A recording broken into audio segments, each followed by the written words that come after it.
Hello family, आपका हमारे channel में बहुत बहुत स्वागत है। फ्रेंड्स, वीडियो अच्छा लगेगा, स्टोरी अच्छी लगेगी तो चैनल को ज़रूर सब्सक्राइब कीजिएगा। मैं जैसे ही स्कूल जाने के लिए घर से निकली तो पीछे से मेरी दीदी ने आवाज़ लगाई, कहा, अरे सुमन, तुम अपना टिफ़िन तो यहीं टेबल पर ही भूल गई। मैं पीछे पलटी और टेबल पर से टिफ़िन लेकर दीदी को थैंक यू बोलकर स्कूल जाने के लिए निकल पड़ी। माँ के गुजर जाने के बाद दीदी ही मेरे लिए माँ समान थी।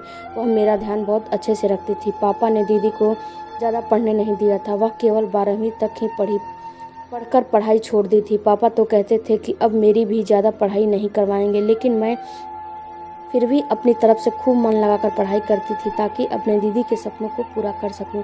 हालांकि मुझे कहीं न कहीं पता था कि जब मैं आगे पढ़ने की बात करूंगी तो मेरे पापा इस बात के लिए सहमति नहीं देंगे।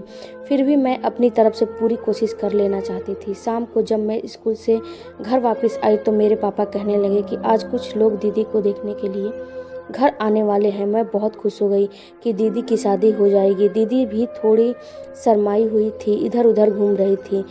तब तक इतने में लड़के वाले घर पर आ चुके थे। लड़के के पिता ने मेरे पापा से कहा, अरे श्याम भाई साहब, आपकी बेटी तो बहुत ही खूबसूरत है, आपकी बेटी मुझे पसंद है। लेकिन मेरे पापा ने अपने नाक मुंह चढ़ाते हुए कहा, लेकिन मुझे तो आपका लड़का कुछ खास नहीं लगा, उसकी सैलरी भी बहुत कम है।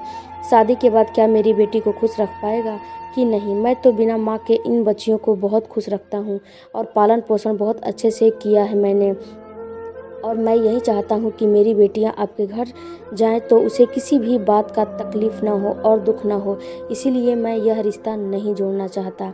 लड़के वाले गुस्से में बौखला गए और मेरे पापा को भला बुरा कहने लगे और वहाँ से वह लोग चले गए। मुझे भी बहुत बुरा लगा कि इस तरह से लड़के वालों हो या फिर कोई भी हो, किसी की बेइज्जती नहीं करनी चाहिए। पहले से ही उसके बारे में जांच पड़ताल कर लेनी चाहिए।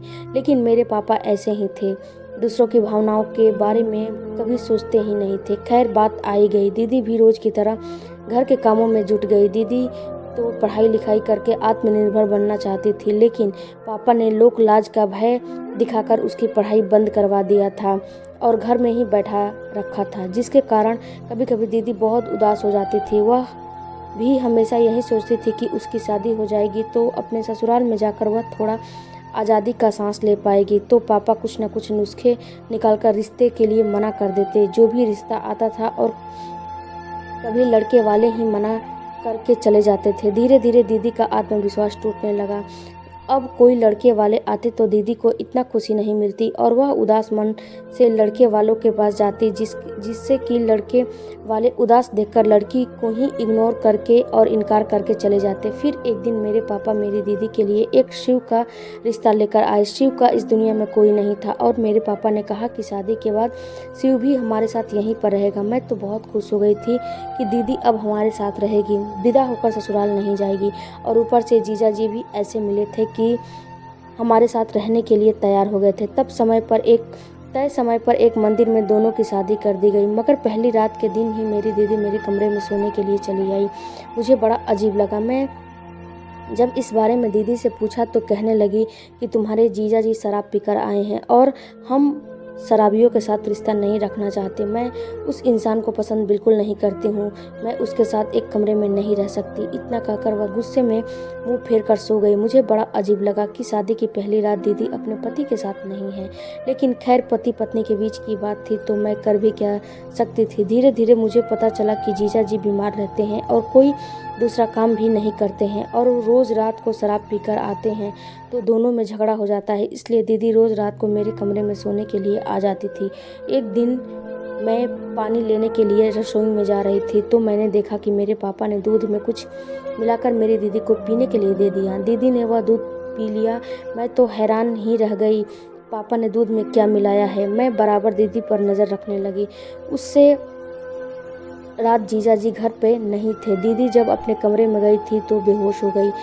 यह देखकर मेरे होश उड़ गए और मैं दीदी के कमरे पर नज़र रखने लगी। पापा ने बोला कि तुम जाकर सो जाओ, क्योंकि उस रात पापा एक अनजान आदमी को मेरे दीदी के कमरे में ले गए। और यह देखकर मैं दंग रह गई और सोचने लगी कि यह मेरे पापा कौन सा हरकत कर रहे हैं। इससे पहले कि वह आदमी मेरी दीदी के साथ कोई गलत हरकत करता मैं ज़ोर ज़ोर से दरवाज़ा खटखटाने लगी और चिल्लाने लगी। तब पिताजी ने कहा, देखो अब अब तुम्हारी दीदी की शादी हो गई है, उन्हें रात को इस तरह डिस्टर्ब मत किया करो। लेकिन मैंने बहाना बनाते हुए कहना शुरू कर दिया, पापा मेरे कमरे में माँ की परछाई रोज़ दिखती है, मुझे बहुत डर लग रहा है, मुझे दीदी के साथ ही सोना है। अब हर रात को दीदी मेरे साथ सोने आती थी क्योंकि मुझे डर लग रहा था, लेकिन आज माँ की परछाई से कुछ ज़्यादा ही मुझे डर लग रहा है। मेरे पापा के चेहरे की हवाइयाँ उड़ने लगी थी। उन्होंने गुस्से में आकर कहा, देखो तुम चुपचाप अपने कमरे में चले जाओ और जाकर सो जाओ। लेकिन मैं अपनी जिद पर अड़ी रही। आखिरकार पापा ने ज़ोर ज़ोर से चिल्लाकर कहा, ठीक है, मैं कमरे की चाबी लेकर आता हूँ, तब तक तुम चुपचाप यहीं खड़ी रहना। मुझे पता चल गया कि वह जानबूझकर भीतर वाले आदमी को सुनाते हुए ज़ोर ज़ोर से चिल्ला रहे हैं ताकि वह खिड़की से भाग जाए।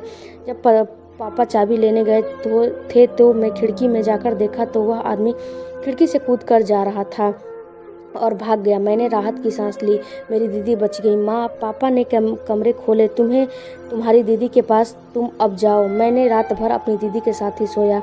जब सुबह हो गई तो मैंने सारी बातें पापा की हरकत दीदी को सुनाई। दीदी सुनते ही दीदी के होश उड़ गए और रात वाली घटना दीदी हैरान रह गई सुन के, क्योंकि मेरे पापा ऐसा कभी नहीं करते थे। हम दोनों बहनें योजना बनाने लगे कि आगे क्या करना है। जब फिर से एक दिन रात को पापा ने दूध में कुछ मिलाकर दीदी को दिया तो दीदी ने उस दूध को नहीं पिया और चुपके से नाटक बना के सो गई और मैं भी बराबर दीदी के कमरे पर नज़र रखने लगी। फिर से जब आधी रात हुई तो पापा ने एक आदमी को दीदी के कमरे में ले जाकर छोड़ दिया। थोड़ी देर बाद दीदी के कमरे से बाहर निकल आए। हम लोग पूरी तरह से दोनों बहनें तैयार थे। 5 मिनट के अंदर ही पुलिस दरवाजे पर खड़ी थी। मैंने फुर्ती से जाकर दरवाज़ा खोल दिया। पुलिस अंदर आई और पुलिस ने कमरे का दरवाज़ा खटखटाना शुरू कर दिया। दीदी उठकर दरवाज़ा खोलने के लिए भागी। इस समय वह आदमी पीछे वाली खिड़की से भागने की कोशिश करने लगा, लेकिन खिड़की के पास पर खड़े हवलदार ने उसे पकड़ लिया। जब मेरे पापा ने घर में शोर गुल सुनी तो वह अपने कमरे से बाहर आए और घर में पुलिस देखकर वह सन्न रह गए। मैं अपने पापा के पास गई और उन्हें घूरते हुए कहने लगी, पापा आप ऐसा दीदी के साथ क्यों किया? एक तो आपने एक शराबी और बीमार इंसान से मेरी दीदी की शादी करवाई और ऊपर से आप हर रोज़ एक आदमी को घर में लाकर मेरी दीदी के कमरे में भेज देते थे। आखिर आप ऐसा क्यों कर रहे थे? तब मेरे पापा ने मुझे जो बताया उसे सुनकर मेरे होश उड़ गए। उन्होंने मुझे बताया कि तुम दोनों मेरी सगी बेटियां नहीं हो। मेरी पत्नी तुम दोनों को कूड़े के ढेर से उठाकर लाई थी, लेकिन तुम दोनों को यह सच्चाई उसने नहीं बताई थी और मैं भी सोचा था कि मैं तुम लोगों को कुछ नहीं बताऊंगा। मैं शुरुआत से ही दलाली का काम किया करता था। मैंने सोचा कि जब तुम दोनों बड़ी हो जाओगी तो तुम लोगों के साथ भी ऐसा ही करूँगा, किसी को कोई शक न हो। इसलिए जब तुम्हारी माँ गुजर गई तो मैं उस शहर को छोड़कर और दूसरे शहर में तुम लोगों को लेकर चला आया। फिर जब रूपाली शादी के योग्य हो गई तो मैंने जानबूझकर एक अनाथ और बेसहारा से उसकी शादी करवा दिया और दोनों को घर में रखने का नाटक किया ताकि मेरे काम में कोई रुकावट ना आए। अगर यह विदा होकर ससुराल चली जाती तो इतने सालों से जो तुम लोगों पर मैंने खर्च किया है वह मैं कैसे वसूल करता। इतना सुनने के बाद सुमन ने अपने पिता को एक जोर का तमाचा मारते हुए कहा, आप इंसान के नाम पे कलंक है। अच्छा हुआ जो आप हमारे पापा नहीं हैं। ऐसा घटिया इंसान हमारे पापा होते तो हम सब शर्मिंदगी के मारे किसी को मुंह नहीं दिखा पाते। पुलिस उसको गिरफ्तार करके ले गई। रूपाली ज़्यादा पढ़ी लिखी तो नहीं थी, लेकिन घर चलाने के लिए उसने पास के मेडिकल स्टोर में काम करना शुरू कर दिया। सुमन तो अभी 10वीं में ही थी। वह खूब मन लगाकर पढ़ाई करने लगी। देखते ही देखते 10 साल बीतते चले गए। रूपाली ने सुमन को पढ़ाया लिखाया और खुद भी आगे पढ़ाई की। दोनों बहनें एक प्राइवेट कंपनी में काम करने लगी। कुछ सालों के बाद उन दोनों ने लव मैरिज कर लिया और आज़ादी से अपना ज़िंदगी और अपनी हंसी खुशी से अपनी गृहस्थी चलाने लगे। दोस्तों, बुराई चाहे लाख बुरा करने की कोशिश करे, लेकिन यदि किस्मत अच्छी होती है तो इंसान की ज़िंदगी संवर ही जाती है। दोस्तों, आपका क्या विचार है? कमेंट बॉक्स में ज़रूर कमेंट करिएगा और मेरे लिखी हुई और नई कहानियों को देखने के लिए मेरे चैनल को ज़रूर सब्सक्राइब कीजिएगा। Thank you for